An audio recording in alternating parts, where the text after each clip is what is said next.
안녕하세요. 금융소비자가 부자가 되는 정보를 찾아드리는 머니부모입니다. 오늘부터는 펀드에 대한 얘기를 시작해 보려고 합니다. 지난번 세상에서 가장 쉬운 펀드 이야기를 통해서 펀드의 중요성, 역사적 배경에 대해서 여러분들에게 설명을 드렸고요. 오늘부터는 약 3차에 걸쳐서 첫 번째 시간에는 먼저 펀드를 어떻게 가입해야 되는지, 제도가 만들어진 배경, 그리고 가입 절차 등등에 대해서 제도적인 측면에서 말씀을 드리고요. 두 번째 시간에는 펀드 산업을 이해하기 위한 전반적인 용어, 언어를 여러분들에게 설명을 드리겠습니다. 펀드에 대한 이해가 높아질 것입니다. 세 번째는 본격적인 펀드 저축 가이드, 펀드를 어떻게 하시는지에 대해서 여러분들에게 설명해 드리는 시간을 가져보도록 하겠습니다. 3차에 걸쳐서 가질 예정입니다. 오늘 커버 그림에서 신랑 펀드군과 신부 금융 소비자가 저축상을 놓고서 둘이 100년 해로를 약속하고 있습니다. 여러분도 100세 시대에 펀드를 가지고 재산 관리를 안전하게 지키는 100년 해로를 펀드화 해보십시오. 자, 시작하겠습니다. 먼저 얘기를 시작하기 전에요. 여러분들이 제가 과연 내용 있는 얘기를 할 수 있을까 궁금해 하실 수도 있을 것 같습니다. 그래서 간단하게 제 이력을 좀 말씀을 드리려고 합니다. 참고하시라고요. 먼저 저는 1988년 대한투자신탁이라는 펀드 전문회사로 입사를 했습니다.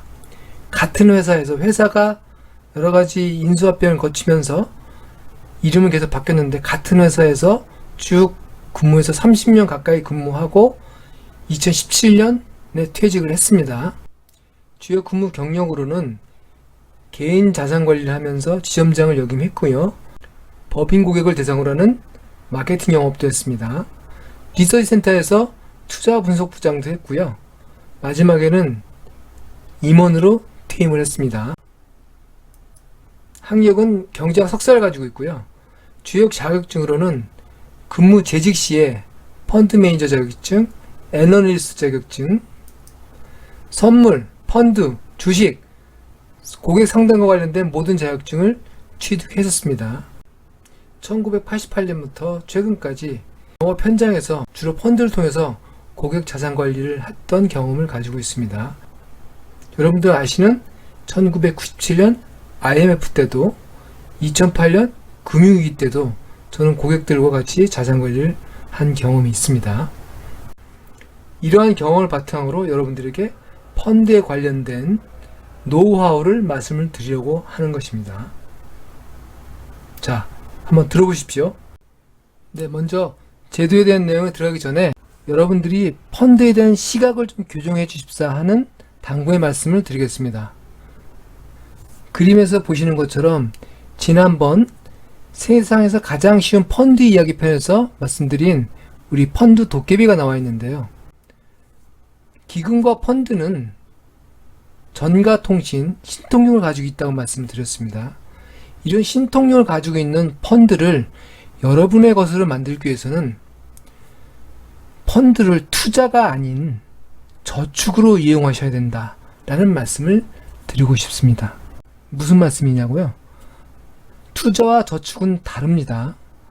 투자란 가격 변동을 일으킨 자산에 대해서 포지션을 가지는 것을 투자라고 하고요.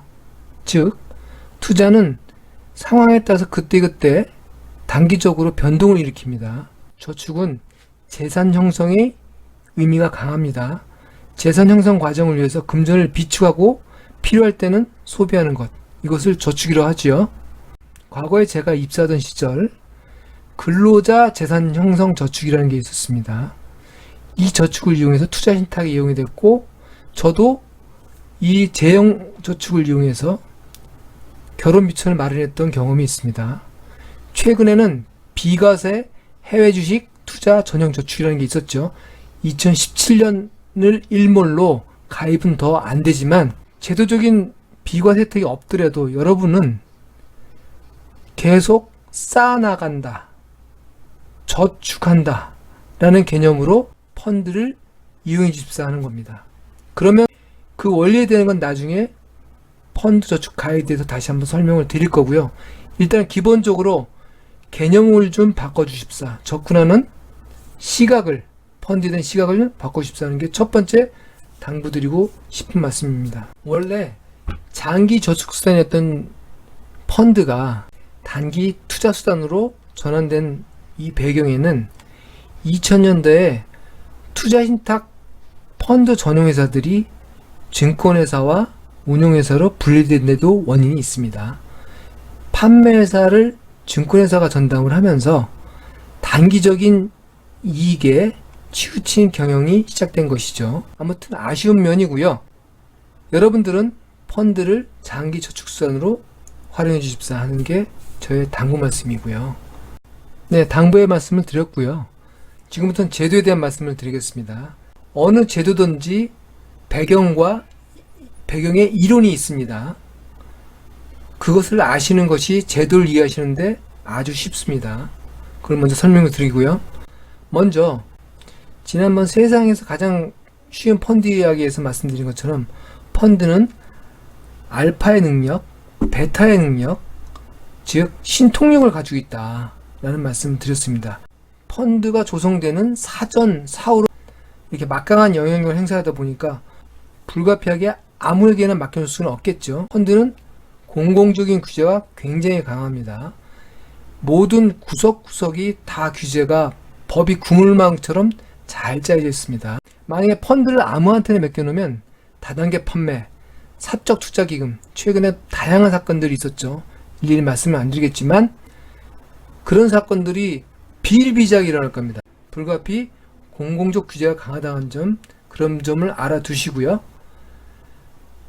특히 우리나라는 펀드가 68년도에 자본시장 육성법을 통해서 펀드가 산업자금 동원을 위해서 제도가 도입이 됐습니다. 70년대부터 투자신탁 전업회사, 펀드 전문회사들이 2000년대까지 시장을 지켜오다가 2000년대에 증권회사와 운용회사 분리되면서 펀드 전업회사는 사라졌습니다. 이때부터 펀드 자산관리는 굉장히 약해졌지요. 위탁시장, 주식 브로커 중심의 증권시장이 형성이 된 겁니다. 지금 현재 펀드의 규제는 자본시장과 금융투자에 관한 법률을 통해서 금융위원회, 금융감독원의 감독과 금융투자협회라는 자율기구가 있습니다. 이들을 통해서 엄격한 공적 규제를 받고 있고요. 계속 펀드란 용어를 사용하고 있는데 법상 용어로는 집합투자기구라고 합니다. 좀 어렵죠? 그렇게 알아두시고요. 계속 펀드란 용어를 사용하겠습니다. 펀드가 법적으로 엄격한 공공규제를 받고 있다고 말씀드렸습니다. 그런데 이 법의 생성 배경에는 경제이론과 금융투자이론의 두 가지 이론이 배경이 되고 있습니다. 어떤 것이냐 하면 첫째는 합리적인 인간이라는 전제고요. 두 번째는 포트폴리오 분산 투자 이론입니다. 합리적 인간이라는 전제는 대부분의 시장 참여자들이 충분히 경제적인 의사결정을 할 수 있을 만큼 합리적이라는 뜻이지요. 이 뜻은 시장에 대한 정보를 충분히 탐색할 수 있고 의사 판단도 할 수 있기 때문에 그 결과에 대한 책임도 그 경제 주체에 귀속된다는 뜻입니다. 쉽게 말씀드리면 펀드를 이용하기 위해서 여러분들이 거래를 시작하면 거기에 따른 책임은 여러분들에게 대부분 귀속된다는 뜻입니다. 여러분들이 이미 다 알고 있기 때문이죠. 뒤집어 보면 여러분들이 펀드 저축을 하기 전에 충분히 공부를 하시고 여러분들이 몰라서 낭패에 빠지지 않도록 준비를 하셔야 되겠죠. 다음은 포트폴리오와 분산 투자 이론인데요. 여러분들이 펀드를 거래하는 기본적인 제도 내용이 이 포트폴리오 분산 투자 이론에서 시작이 되어 있습니다. 그래프를 가지고 설명을 드리겠습니다. 기본적인 내용만 설명을 드릴 겁니다. 먼저 그래프의 기본 구조를 좀 보시죠. 어떤 투자를 하게 되면 투자에 미래 수익률이 발생을 하고요. 그것을 기대 수익률이라고 부릅니다. 그 기대 수익률이 미래에 일정하지 않겠죠. 어떤 영향을 받아서 기대 수익률이 올라갈 수도 있고 내려갈 수도 있습니다. 이것을 변동이라고 하고 수학적으로는 표준편차 또는 분산을 표시합니다. 이 표준편차와 변동을 우리가 위험 이렇게 표현을 합니다. 그래서 투자에 따라 위험을 가로 그래프에 표시를 하고요. 도표에 기대 수익률을 세로에 표시를 합니다. 자, 그럼 여러분 수없이 많은 투자 기회가 있을 수 있습니다. 그 투자 기회별로 기대 수익률과 위험이 있을 수 있고요. 그 투자 기회별 위험과 기대 수익률을 이 그래프 안에 그리고 그 중에서 어떤 원칙에 의해서 가장 최적의 투자 기회를 찾으면 이런 투자 기회선이 만들어질 수 있습니다. 이 투자 기회를 찾는 원리는 또 많은 얘기가 필요하니까 일단 생략을 하고 최적 투자 기회를 이렇게 찾았다고 칩시다.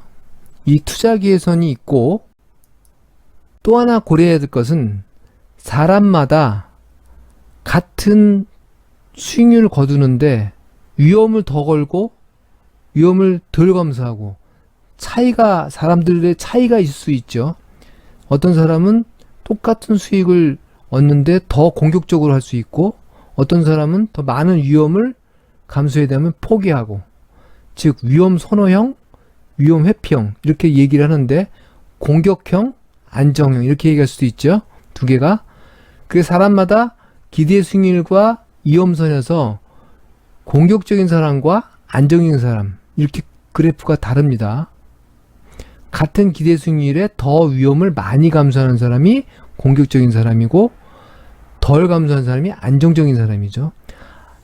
아까 투자기회선과 개인별 사람들이 선호하는 이 그림을 행태의 선을 같이 포개 놓으면 이런 그림이 되죠. 공격적인 사람은 위험도 크고 기대 수익률 높은 이 점에서 자기 투자 기회를 찾을 것이고 안정적인 사람은 위험도 작고 기대 수익도 낮은 요 점을 찾으려고 하겠죠. 이것이 최적 포트폴리오 이론 중에 가장 기본입니다. 이렇게 최적의 투자 기회를 찾는 방식이 여러분들이 펀드를 상담하고 찾는 과정에 그대로 제도적으로 녹혀 있습니다.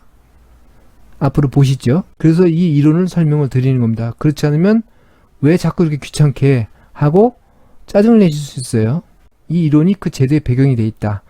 노벨상을 받은 이론이고 과학적인 이론이다 라는 걸 여러분들이 아시고 그걸 따라가시면 됩니다. 하나 여기서 유의하실 것은 합리적인 인간이기 때문에 여러분들은 스스로 공격적인지 안정적인지 아실 수 있어야죠. 그리고 여러분들이 투자 기회를 파악할 수 있고 그 접점도 파악할 수 있어야 되죠. 사전적인 정보만 주어지면 여러분들은 이런 것들을 다 찾아낼 수 있고 찾아냈다고 하면 최적 기회를 찾은 거기 때문에 여러분들이 그 결과에 대한 책임은 여러분들이 져야 되는 거죠. 이것이 합리적 인간이란 전제에 대한 결과입니다. 조금 무섭긴 하지만 철저하게 준비를 해야 된다는 뜻으로 여러분들이 해석하시면 되겠습니다. 자, 먼저 펀드 산업의 구조부터 알아보겠습니다. 여러분들이 펀드를 가입하시려면 판매회사를 찾아가셔야 됩니다. 판매회사는 법으로 증권회사, 은행, 보험사, 우체국 이렇게 제한이 되어 있어요. 판매회사를 가시면 판매회사의 직원, 어드바이저 영어로는 판매회사 직원인 어드바이저가 여러분들에게 상담을 해주게 됩니다. 그리고 여러분들이 가입할 펀드를 설정한다고 그러는데 그 만드는 곳은 자산운용회사, 만드는 곳은 자산운용회사입니다. 그곳에서 펀드 매니저가 여러분들이 판매회사를 통해서 모은 기금을, 펀드 안에 모은 기금을 증권거래소, 기타 다른 운용원에 투자하고 수익을 내는 거죠. 가장 기본적인 구조는 이렇습니다. 여기에 운용회사에 수탁회사가 딸리고 또 무슨 사무관리회사, 회계회사 여러 가지가 딸리는데 그거는 여러분들이 사실 알 필요는 없고요. 운용 책임은 운용회사, 여러분들의 계좌를 관리하고 AS를 관리하는 것은 판매회사죠. 전체 구조가 이렇습니다. 그리고 한 가지 더 추가적으로 알아두실 것은 운용회사의 형태, 펀드의 형태가 투자신탁과 투자회사, 크게는 두 가지 형태로 되어 있습니다. 투자신탁은 금융소비자와 판매회사, 운용회사가 증권투자신탁이라는 독특한 신탁관계로 엮이는 것이고, 자세한 내용은 모르셔도 돼요. 그냥 신탁관계다라는 것만 알아두시고, 투자회사는 주식회사 같은 투자회사가 만들어서 거기 주식을 펀드로 판매회사가 갖다가 팔아주는 겁니다. 두 가지 형태가 있다는 거. 이게 펀드명에 보면 투자신탁이 있고 투자회사가 있어요. 그 차이가 있기 때문에 말씀을 드린 겁니다. 기본적인 아주 심플한 구조는 이렇습니다. 더 이상 여러분들이 아실 필요도 없어요. 상담사 시험 보실 게 아니기 때문에 여기까지만 아시면 되고, 여러분들이 가입하실 때 판매회사를 이런 곳을 찾아가야 된다. 누구와 상담하냐? 거기 어드바이저, 판매회사 직원과 상담하고 권유를 받는다. 운용은 운용회사에서 책임진다. 운용회사는 대외적으로 운용 지시를 다 하고 운용 책임을 진다. 이게 전체적인 산업 구조입니다. 그리고 거래 채널에 대한 얘기인데요. 금융실명거래법에 의해서 판매회사에서 여러분들의 실명을 계좌를 틀 때 확인할 의무가 있습니다. 그래서 판매회사를 방문하시거나 또는 온라인을 통해서, 홈페이지를 통해서 지정된 절차에 의해서 가입하실 수가 있습니다. 채널은 오프라인, 온라인 두 가지 채널이 가능하고 각각 가입하는 방법이 좀 다릅니다. 본질은 똑같은데 금융실명 확인한 방법상의 차이 때문에 대면하지 못하고 비대면에 의한 거래 방법이 따로 있습니다. 대부분 첫 거래는 판매회사를 방문하셔서 첫 계좌는 트시고 판매회사 상황도 좀 보시고 시스템도 점검하시는 것이 좋습니다. 그 다음부터 온라인으로 계속 계좌는 새로 희망하는 대로 여러분들이 얼마든지 펀드별로 오픈하실 수가 있습니다. 전체적인 기본적으로 여러분들이 계좌를 오픈할 수 있는 채널은 이렇다는 거 말씀드렸습니다. 자, 다음으로 가입하는 절차입니다. 우리 머니 부모가 가운데서 휘둥그레하고 어리둥절하고 있죠. 절차가 좀 복잡할 수 있습니다. 전체적인 절차가 복잡할 수 있는데요. 이전에 포트폴리오 분산 투자인에서 말씀드린 자기의 선호와 최적 투자기를 찾는 접점, 그것을 찾는 절차가 제도적으로 표현된 게 이 가입 절차입니다. 이해가 가시죠? 일단 첫 번째로 여러분들이 결정해야 될 것은 투자 권유를 어드바이저로부터 투자 권유를 받고서 펀드를 가입할 건지 그게 아닐 건지 둘 중에 하나를 결정하셔야 됩니다.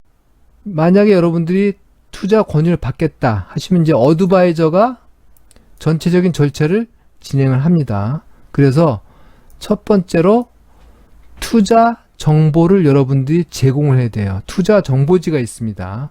세세한 내용은 말씀 안 드리고 가시면 별도 용지가 있고 거기에 여러분 재산사항과 여러분들이 과거에 투자 펀드 거래 경험, 그 다음에 공격적인지 아닌지 이런 것들을 쭉 체크하게 됩니다. 그래서 여러분들이 재산사항과 여러분들이 공격적인지 안정적인 투자를 원하는지 이런 것들을 파악해서 투자자 유형을 분류하죠. 그 다음에 거기에 따라서 판매사별로 펀드를 쭉 점수를 매겨서 분류를 해놨어요. 공격적인 사람들한테 적합한 거, 안정적인 사람한테 적합한 거, 몇 가지 판매사별로 자기 나름대로 적합한 기준에 의해서 그 판단을 하는데 그 적합 펀드를 투자 유형에 따라서 선정합니다. 선정이 되면 이제 해당 펀드에 대해서 어드바이저가 자세히 설명을 하겠죠. 그 다음에 정식적인 펀드 가입 절차, 계좌 개설 거래소부터 뭐 여러 가지 쭉 쓰게 됩니다. 대략 여기서부터 여기까지가 상담하고 쓰는데 한 2-30분 걸리는 것 같아요. 어떤 경우에는 사람이 밀리면 컴퓨터로 인자를 하고 안에서 처리하는 데까지 하면 4-50분 이상도 걸리죠. 좀 시간이 많이 걸리는 게 좀 애로가 있는데 어드바이저로부터 충분히 설명을 들을 수 있다는 장점이 있고요. 만약에 여러분들이 이 투자 권유 과정을 받기 싫고 내 투자 정보도 주기 싫다. 그러면 NO 하면 됩니다. 그러면 거부하겠다는 확인서를 써요. 앞으로 투자 권유 설명을 안 해서 발생한 책임 당신이 진다, 뭐 이런 뜻이겠죠? 근데 어차피 이쪽이나 이쪽에 다 책임은 여러분이 집니다. 이런 경우 여러분들이 뭔가 사전에 판단을 해서 가셨겠죠. 이러이러한 펀드를 하겠으니 가입시켜 주세요. 이렇게 되겠죠. 그러면 펀드를 가입하게 됩니다. 여기에 기본적으로 투자 권유를 하든 안 하든 투자 설명서, 기타 기본적인 서류들은 다 똑같이 처리를 해야 돼요. 교부도 해야 되고. 이게 전체적인 절차입니다.